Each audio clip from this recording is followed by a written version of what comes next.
খেলেই ফুলে ঢাক হয়ে যায় পেট। সমস্যা মেটান এসব টোটকার গুণে। Avoid bloating after eating. আমাদের মধ্যে অনেকেরই খাবার পরই পেট ফেঁপে যায়, তাই তারা নিয়মিত হজমের ওষুধের শরণাপন্ন হন, তবে বারবার অ্যান্টাসিড খেয়েও সমস্যা থেকে চিরতরে মেলে না মুক্তি। তাই বিপদ বাড়ার আগেই এই সমস্যাকে বাগে আনার 5 সহজ টিপস সম্পর্কে দ্রুত জেনে নিন। তবে নিরাজবাবু একা নন, বরং এই ভারতে এমন অগুন্তি মানুষ রয়েছেন যারা এই একই সমস্যায় নিত্যদিন ভুগছেন, তারপরও এই সমস্যা থেকে মুক্তির উপায় খুঁজে পাচ্ছেন না। আর আজকের এই প্রতিবেদন ঠিক তাদেরই জন্য।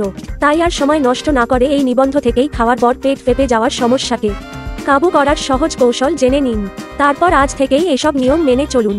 আশা করছি এই কাজটা করলেই উপকার মিলবে হাতে নাতে। 1. বেশি ফাইবার খাবেন না।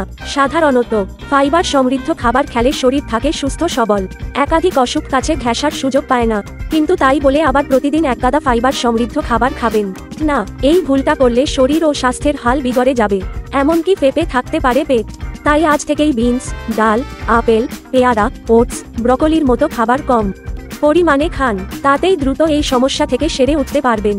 2. ফ্যাটের থেকেও সাবধান।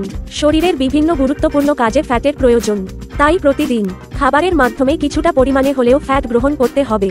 কিন্তু অনেকে আবার প্রচুর পরিমাণে স্নেহ পদার্থ সমৃদ্ধ খাবার খান, আর এই ভুলটা করেন বলেই তাদের পেট ফেঁপে যায়। কারণ আমাদের শরীর খুব সহজে ফ্যাট হজম করতে পারে না, যার ফলে পেট ফেঁপে যায়। তাই আজ থেকে biryani, roll, chowmein, burger, pizza, ঘি, মাখনের মতো ফ্যাট সমৃদ্ধ খাবার খাওয়ার লোভ সামলে নিন। 3. ধীরে ধীরে খান। ব্যস্ততার দরুন অনেকেই দ্রুত খাবার খান, আর এই সময় তারা খাবারের সঙ্গে বেশ কিছুটা বায়ু গ্রাস করে ফেলেন, যার ফলে পেট ফেঁপে যায়।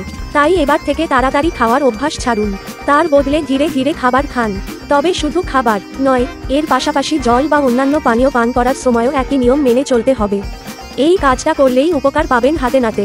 4. কোল্ড ড্রিঙ্কসই সমস্যার মূলে। বর্ষার ভ্যাপসা গরমে নাজেহাল বঙ্গবাসী, আর এমন ঘেমো আবহাওয়ায় অনেকেই রোজ রোজ কোল্ড ড্রিঙ্কসে চুমুক দিয়ে দিন কাটাচ্ছেন, তাতেই তাদের মানসিক শান্তি। তবে সত্যি বলতে, নিয়মিত এই পানীয়ে চুমুক দিলে পেট ফাঁপার মতো সমস্যা নিতে পারে পিছু, এমনকি দুর্বল হয়ে পড়তে পারে হজম শক্তি, সেই সঙ্গে আরও একাধিক জটিল অসুখ নিতে পারে পিছু।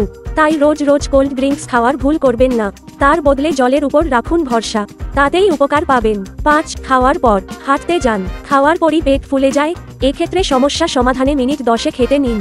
এই কাজটা করলেই গ্যাসজনিত সমস্যা কমবে, সেই সঙ্গে খাবার দ্রুত হজম হয়ে যাবে। তবে এই কথা শুনে আবার খাওয়ার পর 1 ঘন্টা হাঁটতে শুরু করবেন না। এই ভুল করলে উপকার তো মিলবেই না, উল্টে শরীরের বর্ষর ক্ষতি হয়ে যাওয়ার আশঙ্কা বাড়বে। তাই এই বিষয়টা আজ থেকেই মাথায় ঢুকিয়ে নিন। ডিসক্লেমার: প্রতিবেদনটি সচেতনতা উদ্দেশ্যে লেখা হয়েছে। কোনো সিদ্ধান্ত নেওয়ার আগে চিকিৎসকের পরামর্শ নিন। সবচেয়ে আগে সব খবর, ঠিক খবর, প্রতি মুহূর্তে ফলো করুন আমাদের ইনসাফ টিভি বাংলা। লেটেস্ট খবর এবং আপডেট জানার জন্য দেখুন ইনসাফ টিভি বাংলা। ব্রেকিং নিউজ এবং ডেইলি শিরোনাম দেখতে চোখ রাখুন ইনসাফ টিভি বাংলা।